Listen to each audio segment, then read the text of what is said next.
Bienvenidos. Este es el cuarto capítulo de Hablemos de Nosotras, Cánceres Femeninos. Esta fusión, esta sinergia que se hizo entre Fundación Vida y la Sociedad Chilena de Obstetricia y Ginecología. En este cuarto capítulo vamos a estar conversando sobre los cánceres de endometrio y ovario. Para eso está con nosotros la doctora Paulina Reyes Tovar. Bienvenida, doctora. Gracias. Ella es formada en el pre y posgrado de la Universidad de Chile. Realizó su especialidad de ginecología oncológica entre el 2022 y en septiembre de este año en el Hospital Clínico San Borja de Arriarán. Bajo el alero de la Universidad de Chile, como siempre, y su meta, por supuesto, ella nos dice que es educar a la población de tal manera que se pueda prevenir y, si no, detectar precozmente los cánceres que afectan a nuestras mujeres. Qué importante, doctora, bienvenida. ¿Cómo está? Bien, muchas gracias. Gracias por la invitación. Sí. Bueno, tenemos mucho que conversar. Ya antes de iniciar la grabación del podcast, estábamos conversando tras de cámara sobre la importancia que era detectar precozmente, sobre lo silencioso que era uno de estos tipos de cánceres de los que vamos a conversar. Y para comenzar, quisiera preguntarle, doctora, ¿qué factores aumentan el riesgo de desarrollar un cáncer de endometrio o de ovario? ¿Cuáles son los factores? Sí. Es una súper buena pregunta porque obviamente, como conversábamos, uno quisiera que esto no ocurriera, pero la verdad es que es súper difícil. Sobre todo el cáncer de endometrio va a ir aumentando en forma paulatina en nuestra población. El endometrio es la parte de adentro del útero. Entonces, cuando la gente habla que tuvieron cáncer uterino, la verdad es que lo más probable es que hayan tenido un cáncer de cuello, que hablaron en las otras sesiones, por una cosa de prevalencia en nuestro país. Y el cáncer de endometrio está empezando a ganar su lugar porque nuestra población está envejeciendo y porque tenemos altísimas tasas de sobrepeso y obesidad, que es el principal factor de riesgo para el cáncer de endometrio. Qué importante, no se me hubiese imaginado. Yo creo que quienes escuchan no hubiesen asociado tal vez ese punto, ¿no es verdad?, con algo relacionado a nuestro útero, bueno, al endometrio específicamente, pero como al aparato reproductor de la mujer. Claro, que se estima que en general el sobrepeso y la obesidad se asocia como al 50% del cáncer de endometrio. Así que bueno, ahí tenemos una herramienta de prevención, ya sea con dieta, con ejercicio, incluso con cirugía bariátrica en las pacientes que tienen indicación. La resolución de esta obesidad permite prevenir el cáncer de endometrio. Y también hay otros factores como por ejemplo el síndrome de ovario poliquístico, pero el real, no el diagnosticado con una ecografía a los 17 años, sino que el real ovario poliquístico. ¿Y cómo es ese real ovario poliquístico? Porque, claro, he oído muchas veces eso, es redundante escuchar cuando en la adolescencia, en la juventud, pero ¿cuál es el real, doctora? ¿Por qué lo dice así? Porque claro, o sea, uno hace la consulta y llegan todas las pacientes con el síndrome de ovario poliquístico que le diagnosticaron por una ecografía a los 16 años, cuando le llegaba la regla irregular, situación que es normal en las pacientes que están experimentando sus primeras reglas. Y que cada vez son más precoces por lo demás. Claro, sí. Pero claro, en el fondo tiene un cuadro que conjuga alteraciones hormonales, alteraciones del ciclo y también alteraciones ecográficas, pero hay que ser súper estricto y ir donde ginecólogos entrenados para el diagnóstico ecográfico y de todo el síndrome. Pero el real es un factor de riesgo. Y algunos tipos de terapia de reemplazo hormonal, sobre todo cuando no están bien indicadas ni bien supervisadas, también es un factor de riesgo para el cáncer de endometrio. ¿Y eso con un tiempo prolongado de uso de estas hormonas? Sí, claro, o sea, sí. Todos los riesgos tienden a aumentar con mayor tiempo de uso. ¿Y que no tiene nada que ver con los anticonceptivos o sí? No, de hecho, el anticonceptivo es un factor protector para el cáncer de endometrio, pero también para el cáncer de ovario, en población general. Sí, disminuye lo anticonceptivo en términos del cáncer de ovario, disminuye como la mitad de los casos, sobre todo cuando uno lo empieza cerca de los 20 años y lo ocupa por más tiempo. La prevención va orientada a decirle, si esta paciente que ya tuvo su menopausia, alertarla de que el sangrado no es normal y requiere evaluación sí o sí. Perfecto. Que no es lo más probable que sea un cáncer, pero sí algo que requiere estudio. Por supuesto, claro.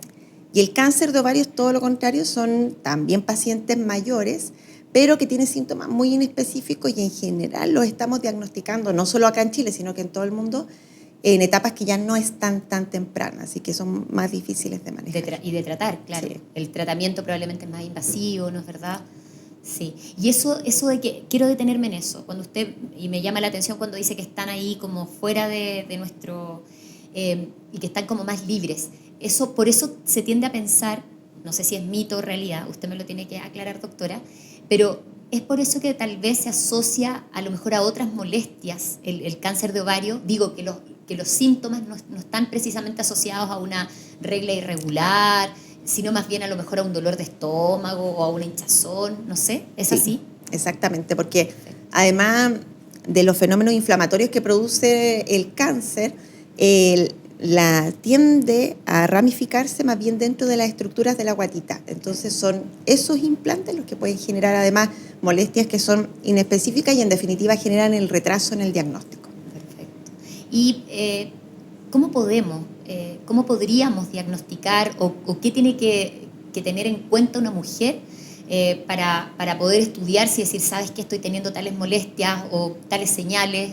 ¿En qué hay que ocuparse para poder buscar a lo mejor un diagnóstico asociado al tema del cáncer de ovario?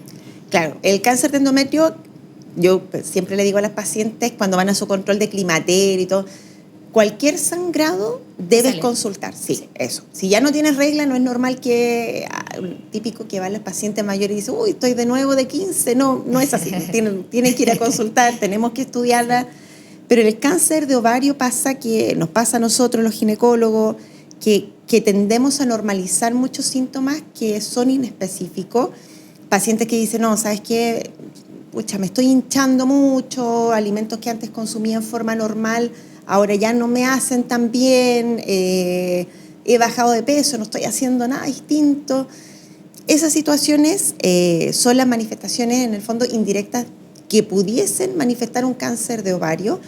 Y a lo que voy es que como ginecólogos, como médicos generales, como médicos familiares, como gastroenterólogos, tenemos que acoger a esa paciente y no decirle, no, mira, este es un medicamento para el colon, a esta dieta sin lactosa, a esta dieta sin gluten, anda al nutricionista. O sea, hagamos un poquito más y yo creo que la herramienta más sencilla, que tiene menos riesgo, más económica, más asequible, es una eco transvaginal. Que podría mostrar, por ejemplo, tumor ovárico, líquido en la guatita, algo que nos puede ir orientando más bien a qué está pasando. Perfecto. ¿Podemos repetir el examen? Una ecografía transvaginal. Ya, perfecto. Doctora, y también me llamó la atención y quisiera preguntar, usted dice, cuando una paciente ha tenido su menopausia y luego vuelve el sangrado, ¿cuándo una mujer sabe que realmente le llegó la menopausia y está no propensa, pero sí, o sea, ¿cuándo yo puedo decir, no, sí, ya estoy en la menopausia? O sea, la menopausia es un diagnóstico como retrospectivo. Tenemos que estar 12 meses sin regla para decir esto es la menopausia. Perfecto. Pero perfecto. todos los cambios, situaciones que podemos evidenciar como bochorno, dolor de cuerpo, alteración del ánimo, que no le encontramos explicación, pueden partir tiempo antes. Perfecto, Sí. ya. Pero con 12 años sin regla ya yo puedo decir, tengo menopausia. 12 meses. Ya estoy lista. Si tengo 12 meses sin regla, Eso, 12 es meses. menopausia. Perfecto. Sí. Ahora, ¿por qué el cáncer de ovario? Esto es una pregunta un poquito fuerte, pero hay que hacerla. Creo que es necesario, porque ese es el objetivo también de estos podcasts. Entregar un mensaje de concientización, entregar un mensaje a las mujeres principalmente y también a la familia, porque a veces es importante que alguien nos sacuda un poquito y, oye, te fuiste a examinar, ¿no es verdad? ¿Por qué es llamado el cáncer silencioso, el asesino silencioso? Pucha, porque también como conversábamos, en países donde hay más recursos no hay una respuesta tampoco. Es decir, lo que conversábamos, pacientes que son peri 60 años, que empiezan con esta hinchazón, que las molestias digestivas, que intolerancia a algunos alimentos, van donde el médico no, tranquila, el estrés, el colon irritable. Entonces, la verdad es que casi 2/3 de las pacientes llegan a un ginecólogo entrenado, a un ginecólogo ya en un estadio muy avanzado. ¿Y cuál es, perdón que le interrumpa, pero cuál es el médico, el ginecólogo experto para poder detectar o poder orientar a una paciente asociada al cáncer de ovario?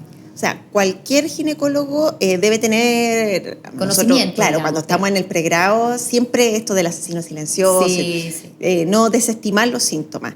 Pero claro, somos finalmente los ginecólogos los que estamos convocados a esta paciente que viene con una sospecha, decirle, mira, sí, la sospecha es tal, lo que tenemos que hacer esto, muchas veces cirugía, y entregarle en el fondo todas las herramientas para que la paciente sepa qué es lo que tiene y lo que vamos a hacer, porque en el fondo cuando tú otorgas certezas también y más seguridad, la paciente cursa mucho mejor este proceso. Claro que sí, se entrega, ¿no es verdad?, a que la puedan ayudar. Ahora, ¿qué exámenes, que ya algo habíamos tocado, pero qué exámenes o métodos existen para detectar estas patologías en etapa inicial? Mencionamos la eco transvaginal, ¿no es verdad? Pero también, como mujer, uno un poco a veces es ansiosa, ¿no es verdad? Y no podemos estar haciéndonos un examen todos los meses, no, que me voy a hacer una transvaginal y no sé qué.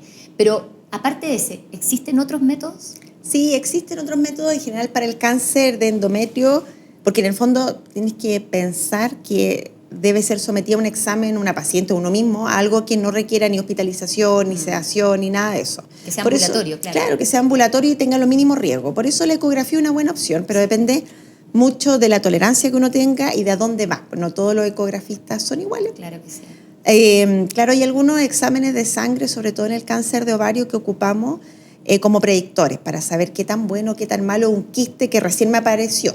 Entonces, también lo podemos utilizar. Sí, claro. Y muchas veces pasa, sobre todo en el cáncer de ovario, que son hallazgos. Estas pacientes que se hinchan, no, debe tener algo en el colon, en el hígado, etcétera, le toman un escáner y vuelve con el diagnóstico de algo malo. Porque, por ejemplo, pero en el escáner ¿podríamos detectar algo? Sí, Ya, si está generando síntomas, lo más probable es que Lo más probable que sí. Perfecto.